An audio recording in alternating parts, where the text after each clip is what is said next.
Voy a resolverles el punto número 1 del parcial.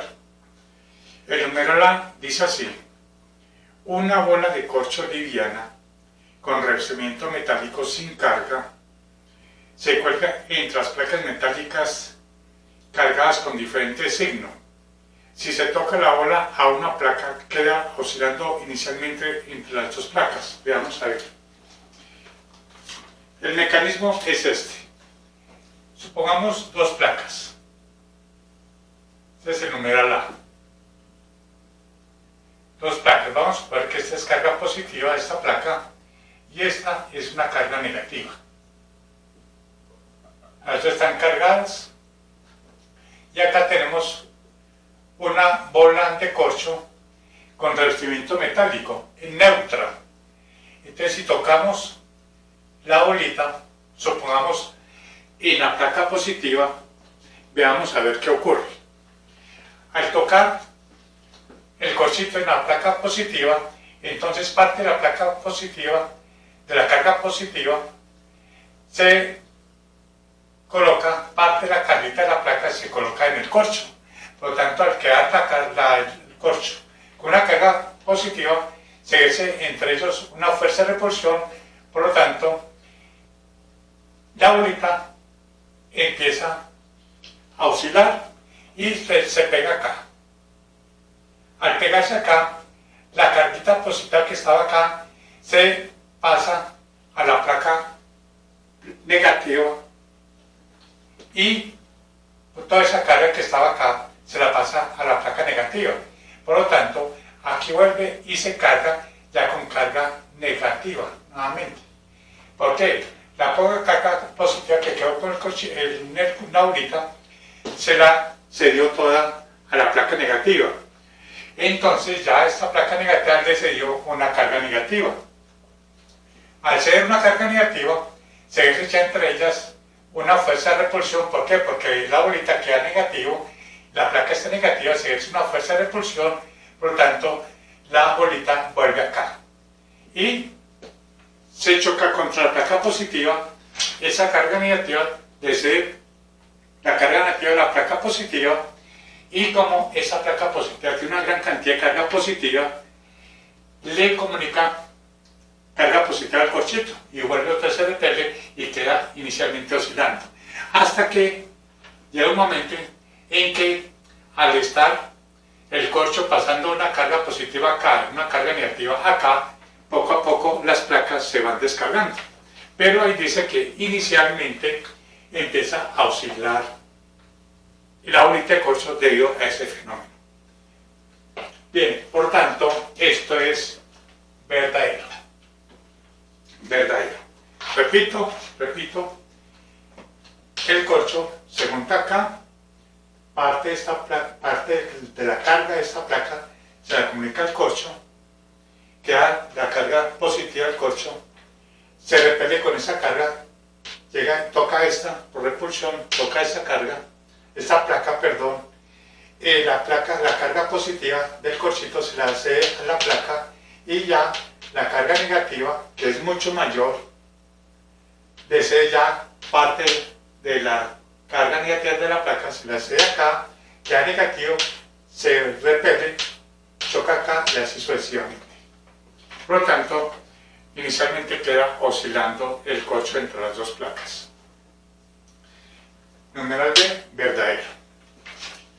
B, dice: un campo es un concepto físico que explica la existencia de fuerzas de contacto. Eso es falso. Un campo es un ente físico que explica las fuerzas, pero a distancia, como el caso de un campo eléctrico, como el caso de un campo magnético, como el caso de un campo gravitacional, donde en el caso del campo eléctrico, si tenemos una carga aquí, otra carga acá, entre ellas se ejerce una fuerza de repulsión. Esa fuerza se debe a un campo, ¿cuál? Campo eléctrico, que se ejerce una acción a distancia, la fuerza. Es una acción a distancia, no necesita que los dos cuerpos estén en contacto para que ejerza una fuerza, no. Es lo que se conoce como una fuerza a distancia, lo que es un campo. Por lo tanto, un campo es un ente físico que explica el concepto de una fuerza a distancia sobre otro cuerpo. Por lo tanto, el numeral B es falso. C. Al definir la intensidad del campo eléctrico es necesario especificar que la carga de prueba es muy pequeña para que la dirección de la intensidad del campo eléctrico tenga un valor preciso. Eso es falso. C es falso. Se necesita que la carga de prueba sea muy pequeña es para que no interfiera con la distribución de carga del cuerpo que produce el campo eléctrico. Porque si la carga de prueba tiene una carga muy grande, empieza a alterar la distribución de carga del cuerpo que tiene o el que produce el campo eléctrico. Por lo tanto, se necesita que la carga de prueba sea muy pequeña. Y aquí está diciendo que la intensidad del campo eléctrico es de la dirección de la intensidad. No, es que no altere la distribución de carga en el cuerpo. Por lo tanto, es falso. D, numeral D. Dice, el principio de superposición establece que en un sistema de cargas puntuales, la intensidad del campo eléctrico de una de ellas en un punto depende de la intensidad del campo eléctrico de las demás cargas en el mismo punto. Eso es falso. El principio de superposición dice que la intensidad del campo eléctrico o la fuerza electrostática sobre un cuerpo, sobre una carga, es independiente de las fuerzas que existan de las demás cargas sobre ese cuerpo. Es como si tuviéramos varias cargas. La fuerza que es esa carga Q1, a esa carga se llama la Q3, se hace una fuerza. Esta fuerza entre Q1 y Q3 es independiente si existieran aquí demás cargas. No importa. Si existan o no existan las demás cargas, esa fuerza se produce una fuerza acá, F13, y es independiente de la fuerza que existe entre las demás cargas con respecto a la carga colocada en este punto. Ese es el principio de superposición. Pero aquí dice que la intensidad del campo eléctrico de una de ellas en un punto depende, la fuerza o la intensidad del campo eléctrico depende de la intensidad del campo eléctrico en ese punto debido a las demás cargas. Eso es falso. Principio de superposición, vuelvo y repito, es que la fuerza electrostática o la intensidad del campo eléctrico, aquí estamos hablando de la intensidad del campo eléctrico, en un punto es independiente de la intensidad del campo eléctrico de las demás cargas en ese punto. O sea que la intensidad del campo eléctrico en este punto, debido a esta carga, vamos que este sea un punto P, debido a esta carga, produce un valor. Este valor es independiente de que aquí existan más cargas. Ese valor es independiente de que existan aquí más cargas. Eso es el que dice el principio de superposición. Por lo tanto, aquí es falso, porque aquí estoy diciendo que la intensidad del campo eléctrico en ese punto debido a esta carga depende de la intensidad del campo eléctrico en ese punto debido a las demás cargas. Eso es falso. Numeral E. La ley de Gauss solo se puede utilizar para evaluar campos eléctricos de distribuciones de carga con simetría esférica, cilíndrica y plana. En la práctica se pueden utilizar la ley de Gauss sobre todo para esas distribuciones de carga de simetría esférica, cilíndrica y plana. ¿Por qué? Porque es relativamente es fácil hallar una superficie gaussiana para esos tres tipos de distribuciones de carga. Pero en general, la ley de Gauss se cumple, ya sea que no haya una alta simetría de esférica, cilíndrica o una superficie plana. La ley de Gauss se cumple para cualquier tipo de distribución de carga que exista ahí en esa región del espacio. Que ya es muy difícil de hallarlo, ya es otra cosa. Que ya es muy difícil aplicar la ley de Gauss ahí cuando la distribución de carga no tenga una alta simetría, que sea difícil, es otra cosa. Pero en principio se puede calcular y se puede hallar con la ley de Gauss. Simplemente que la ley de Gauss se utiliza mucho, más que todo, se abrevia mucho la solución cuando se trata de esas distribuciones esférica, cilíndrica y plana, porque es más fácil de construir una superficie gaussiana. Pero la ley de Gauss, repito, se cumple haya o no haya una alta simetría de carga. Por lo tanto, el numeral E es falso. Porque aquí dice que la ley de Gauss solo se puede utilizar para evaluar el campo eléctrico de distribuciones de carga con alta simetría esférica, cilíndrica y plana. Dice, solo se puede, no. En principio se puede cualquier tipo de superficie que tenga o no tenga una alta simetría de carga. Bien, el punto 1, esta es la solución. Verdadero, falso, falso, falso, falso. Voy a resolverles el punto número 2 del parcial. Ese punto dice así. Se tiene una varilla delgada de longitud L.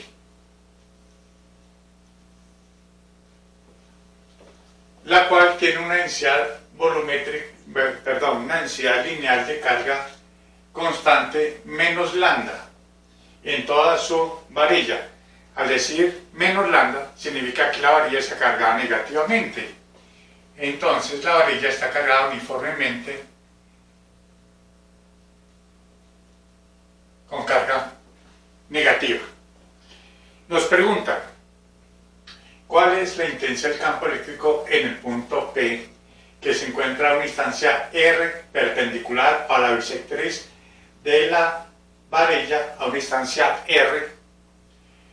Y si desde el punto P hasta el extremo de la varilla forma un ángulo alfa constante, desde el extremo hasta el centro de la varilla forma un ángulo alfa. Entonces, nos piden decir cuál es la intensidad del campo eléctrico en el punto P. Y el numeral B nos preguntan qué pasaría si esta distancia R de la varilla al punto se encuentra muy lejos con respecto a la longitud de la varilla. ¿Cuál sería el nuevo valor de la intensidad del campo eléctrico para ese caso? Bien, comencemos con el numeral A. El numeral A nos piden cuál es la intensidad del campo eléctrico en el punto P debido a la varilla.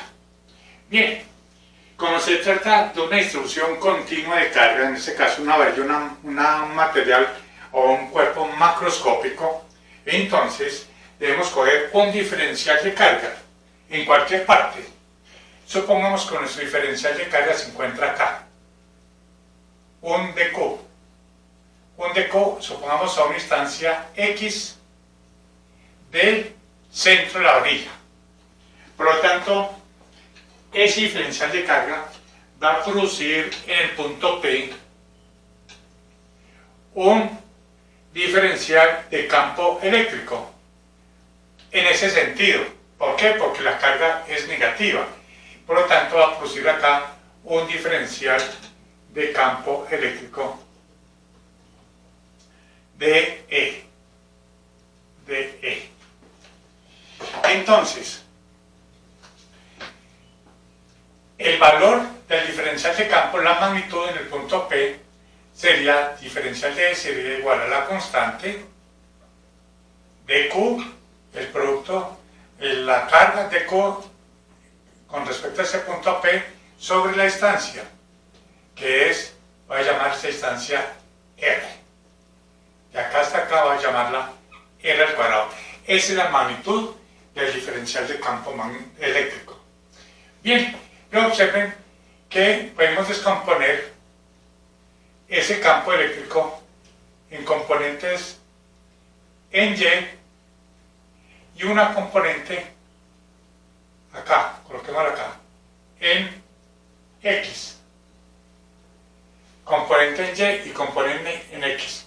Si ustedes observan, si cogemos el diferencial de carga en el lado opuesto, va a producir un campo eléctrico en esta dirección. Por lo tanto, si ponemos el campo eléctrico, sería una componente en X hacia la izquierda y una componente en Y hacia abajo. Por lo tanto, pueden ver ustedes, aunque eso se puede calcular matemáticamente, pero para obviar ese paso, vemos desde el punto de vista gráfico que por simetría la componente en X y la componente en X acá se cancela. ¿Por qué? porque desde el centro hacia un extremo va a producir un campo eléctrico hacia la derecha. Y desde la mitad izquierda hacia el centro de la varilla va a producir un campo eléctrico en X hacia la izquierda. Al sumarse, por simetría, porque está en el punto centro, el punto P de la varilla, el campo eléctrico se anula. Por lo tanto, podemos decir de una vez que eso X es igual a 0 por simetría. Por simetría. Entonces nos concretamos con hallar este campo eléctrico. Este de aquí abajo, voy a colocarlo en rojo mejor. Sería este campo eléctrico en Y, que voy a llamarlo DE sub Y, DE sub Y. Entonces, calculemos esa componente de ese campo eléctrico. Sería igual. DE sub Y es igual a la hipotenusa, que es la magnitud de DE, por el, a ver, veamos si este es el ángulo, vamos a ver si este es el ángulo, veámoslo el ángulo teta, ese sería el ángulo teta, por ser alternos internos. Por lo tanto, podemos decir que D sub Y, que sería esta misma componente, esta de acá, colocándola acá, DE sub Y, sería igual a DE por el seno del ángulo teta.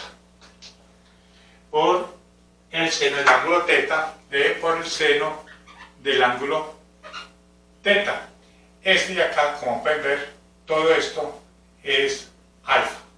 Este de acá, que es desde acá, todo esto de acá hasta la bisectriz, todo ese es ángulo alfa, que es constante.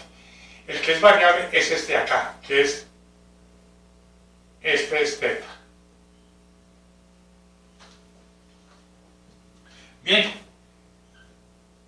por lo tanto, E sub Y será igual a la integral de D por el seno de teta. Pero la magnitud de D es E sub Y será igual a la integral de la constante, que es la magnitud de D por dq sobre R al cuadrado por el seno de teta. Saquemos constantes. Eso sería igual a la constante, la integral de dq seno de teta sobre R al cuadrado. Aquí es donde viene generalmente la parte relativamente complicada de esos problemas, que hay que tratar de relacionar todo lo que está acá en función de una sola variable para poder efectuar la integral en una sola variable. Veamos. Primero que todo, dq. Nos basamos con lambda. Lambda es dq por dx. Carga por este es diferencial de x. Lambda por carga por dx. Donde tenemos que el dq es lambda por dx. Por lo tanto, E sub y sería igual la constante, y una vez sacamos lambda de la integral, que es constante, la integral de dq, que sería igual seno de teta por dx sobre R al cuadrado. Y acá podemos hacer lo siguiente. ¿Cómo relacionamos R con x, con diferencial de x, con esa x? Por Pitágoras. Sabemos que R al cuadrado, que es de acá hasta acá, la hipotenusa es igual a R al cuadrado mayúscula más x al cuadrado, donde tenemos que R al cuadrado es igual a R2 más x2. ¿Y qué es seno de teta? Seno de teta, tenemos este triángulo rectángulo. Seno de teta es cateto opuesto, que es R mayúscula sobre la hipotenusa. Seno de teta es R mayúscula sobre la hipotenusa, que es R2 más x2 raíz cuadrada. Lo reemplazamos acá. Nos quedaría 4pi f sub 0. La integral seno de teta, que es r por dx sobre r2, que es esto, multiplicado por esto, nos quedaría r2 más x2 a la 3 medios. Miren que ya nos quedó la integral en una sola variable, en función de x. Por lo tanto, ya podemos colocar los límites. Sería desde 0, comenzando desde acá, hasta L medios. Ya que todo esto es L, la mitad sería L medios, acá, L medios. Y hay que tener en cuenta el otro lado de la varilla, el lado izquierdo, que también contribuye al campo eléctrico también hacia abajo. Entonces podemos integrar desde menos L medios hasta L medios, pero por simetría podríamos decir desde 0 hasta L medios y lo multiplicamos por 2 para obtener ese otro lado de la componente en Y hacia abajo. Repito, podría ser de menos L medios hasta L medios, se puede resolver así. O desde 0 hasta L medios y lo multiplicamos por 2, todo por la simetría. Eso es igual a 2 y 4 se cancela, nos quedaría lambda sobre 2pi f sub 0 por r, sacamos r, que es esta r, es una constante, la integral desde 0 hasta L medios de dx sobre R2 más X2 a la 3 medios. 3 medios. Bien, el siguiente paso es ya resolver esa integral. Saquemos esta integral y llamémosla como I.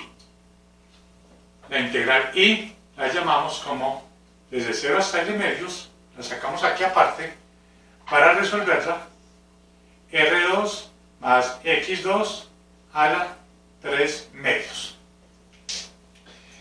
Esto, como pueden ver ustedes, se resuelve por una sustitución trigonométrica, haciendo X, esa sustitución haciéndolo como R tangente de phi, de donde tenemos que diferencial de X es igual a R tangente al cuadrado de phi. Tangente al cuadrado de phi. De X igual a R tangente al cuadrado de phi por de phi.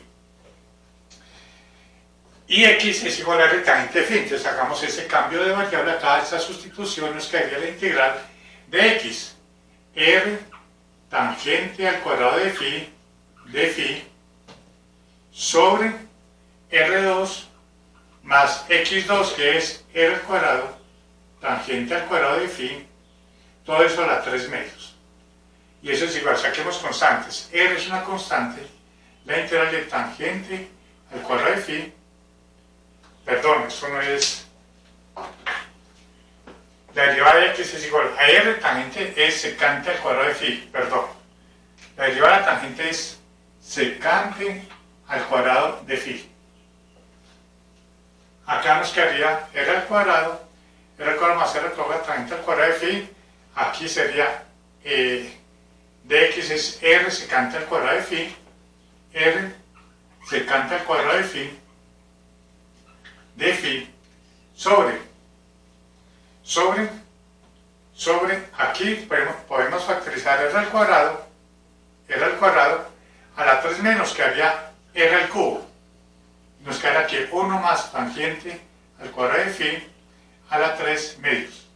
Y esto es igual a 1 sobre R al cuadrado,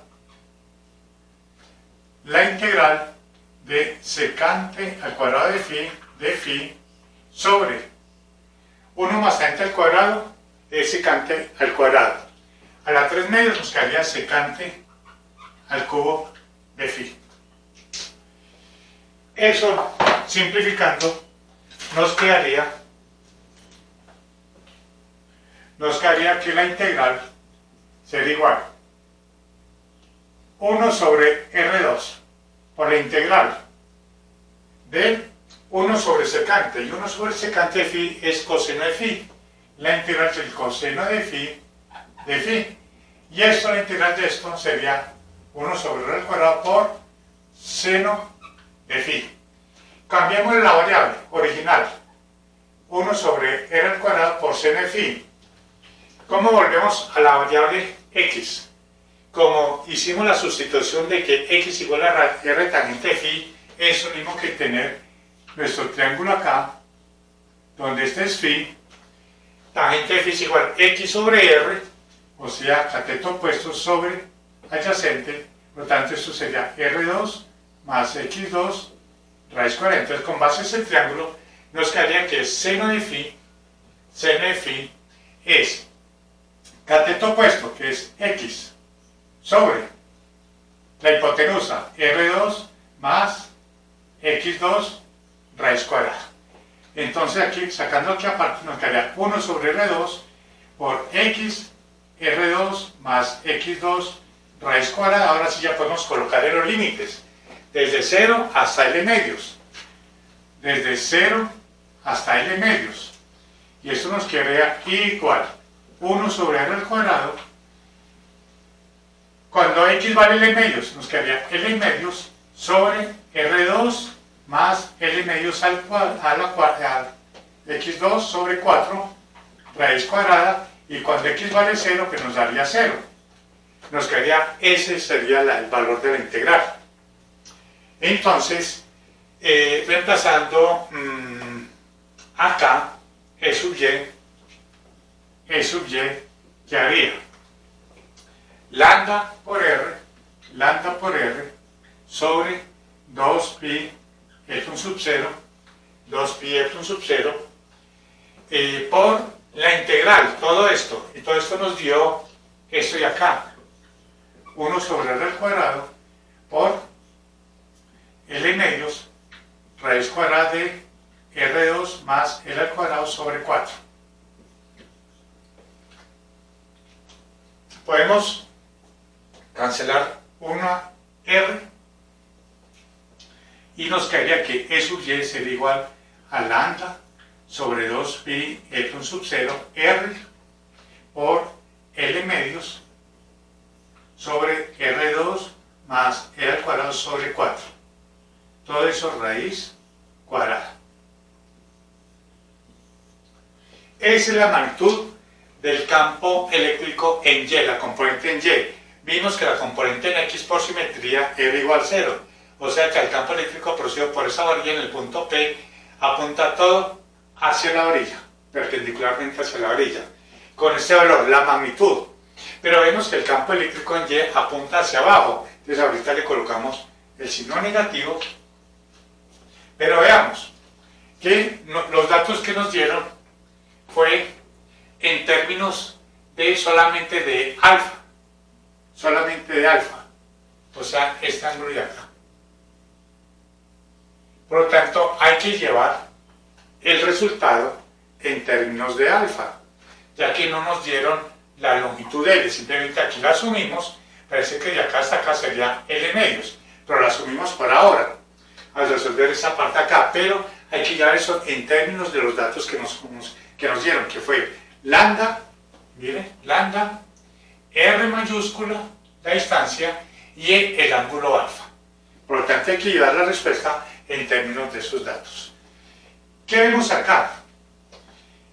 L medios sobre la raíz cuadrada. Esto es todo esto. Esto es la raíz cuadrada de R2 más L medios al cuadrado. Esta hipotenusa. Por lo tanto, si tengo en cuenta ese triángulo rectángulo, digo que L medios, ¿qué es? L medios es este de acá, eso es L medios. O sea que viene a ser el cateto opuesto al ángulo alfa. Entonces, si seno de alfa es cateto opuesto, que es L medios, míralo acá, L medios, sobre la hipotenusa, que es esto acá, ¿qué viene a ser eso? Pues viene a ser el seno de alfa. Por lo tanto, tenemos que seno de alfa es igual a L medios sobre raíz cuadrada de R2 más L al cuadrado sobre 4. Entonces ya podemos colocar ya la respuesta en forma ya vectorial, sería de esta manera. que el campo eléctrico total será igual. Componente en X, 0i, ya que la componente en X nos dio 0. Componente en Y nos dio este valor, pero como va hacia abajo, miren, la componente en Y va hacia abajo, sería negativo. ¿Con qué valor? Este de acá. O sea, lambda sobre 2pi F1 sub 0 R por este factor. Este factor es seno de alfa. Por seno de alfa. X en dirección J. Ese sería el resultado de la intensidad del campo eléctrico en el punto P de esta varilla que tiene una densidad lineal de carga constante lambda negativa. Ese sería el valor. Bien, el numeral B. El numeral B nos dice cuál sería el campo eléctrico en el punto P producido por esa varilla, pero cuando R es mucho menor que la longitud de la varilla, o sea, para L, o miremoslo de esa manera, mucho mayor que la longitud o que la distancia del punto P, que R, que esa longitud es mucho mayor que R. Podemos hallarlo de acá. Veamos cómo podemos hacerlo. Si esta longitud, voy a utilizarlo acá, de una manera ya proporcional a las distancias. Como este es el punto P y la varilla sería esto, eso sería la varilla, eso sería R. Miren que la varilla ya sería muy grande con respecto al punto R. Entonces, ¿qué es alfa? Alfa se mide desde la vertical a la varilla hasta el extremo de la varilla, y observen, desde la vertical hasta el extremo de la varilla. Observen que entre más largo sea la varilla con respecto a la distancia, observen que este ángulo tiende a pi medios. Observen que entre más larga sea la longitud de la varilla con respecto a la distancia, observen que el ángulo de acá, el ángulo alfa, tiende a formar acá un ángulo recto. Observen, casi tiende a ser un 90 grados. Entonces podemos decir que alfa tiende a pi medios, según esto. Entonces nos quedaría que E sería igual a 0i menos lambda 2pi F1 sub 0 R seno de 90. Seno de 90, o sea, seno de pi medios es 1. O sea, seno de pi medios en dirección J, seno de pi medios tiende a 1, entonces podemos decir que eso es aproximadamente igual 0i menos lambda 2pi F1 sub 0 dirección J, ya que el seno de pi medios tiende a 1. Por lo tanto, el campo eléctrico es aproximadamente igual a este valor. Claro, como estamos haciendo el problema en forma literal, no hay necesidad de colocar aquí las unidades. Si nos dieran los valores numéricos de lambda, ahí se habría que colocar las unidades. Pero podemos dejarlo sin unidades, porque estamos haciendo un problema cuyos resultados son resultados literales. Si se quiere, pues, podemos decir que eso sería el sistema de MKS, podríamos decir que eso está dado en Newton sobre Coulombio y que el campo eléctrico está dado aquí en Newton sobre Coulombio, suponiendo, pues, que los datos lambda, la distancia, nos los hubieran dado en coordenadas, perdón, en el sistema MKS, Sistema Internacional de Unidades. Bien, ese es el valor del campo eléctrico para puntos muy lejos a la varilla. Puntos muy lejos a la varilla, o sea, como en este caso. Hay otra forma de hallar, para L mucho mayor que R, podría ser desde acá. Si se quiere, desde acá. Haciendo que L es mucho mayor que R. Si L es mucho mayor que R, esta R se expresa con respecto a esto, y aquí nos quedaría raíz cuadrada de A al cuadrado sobre 4 nos quedaría L medios. Y aquí tenemos un L medios, se cancela y nos quedaría lambda 2pi F sub 0 R, claro, con su signo negativo. Aquí estamos resolviendo ya la parte, la magnitud de la componente en Y. Pero también se puede hacer aquí. Aquí la aproximación para L mucho mayor que R. También lo podemos hacer acá. O lo hice aquí en términos del ángulo alfa. Así como les mostré acá. Bien. Este es el resultado del problema del parcial, del punto número 2.